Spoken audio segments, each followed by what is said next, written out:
Okay, what are the main themes of the novel?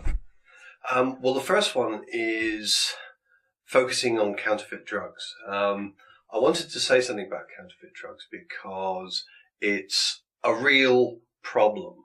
It's been around for a very long time. In fact, it was also the basic subject of the film The Third Man, which covers what happens when antibiotics are counterfeited in post-war Vienna.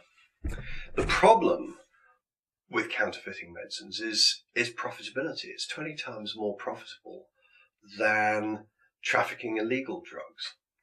The WHO estimates that for every $1,000 spent manufacturing counterfeit drugs, the profits are about $325,000. That compares with only $20,000 for manufacturing and selling heroin. So you can see it's very attractive to certain criminal gangs. Or the WHO reckons that for every 1 million malaria deaths a year, 200,000 of them could have been avoided purely and simply because the people who were being treated for malaria were being treated with counterfeit drugs. So it's a major social issue, and one that seems to have a surprisingly low awareness level. Another issue that the novel deals with is something called parallel trade. Now, in the European Union, it's the state that usually sets the price of a particular medicine. Its reimbursement level, as it's called. Invariably, what they tend to do is to look at the price of drugs in different countries. The exceptions to this being the UK and Germany.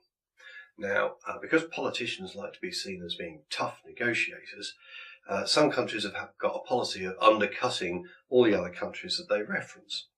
So what this ends up being a situation whereby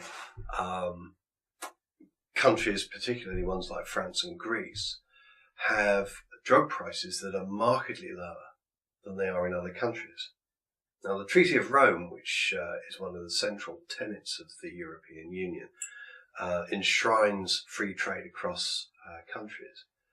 So this enables a situation in which pharmacists can purchase drugs from cheap countries and sell them at a considerable markup in more expensive countries and pocket the margin. Now the question is, well, is this a bad thing because people are actually getting the proper medicine?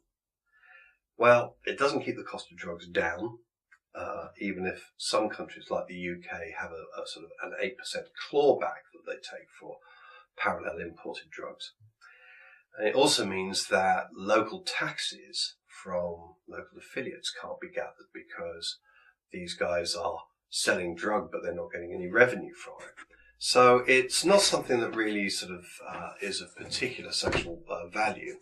And worse than that, it also means that quite a lot of the drugs that you get from your local pharmacy are going to be written in Greek or Spanish.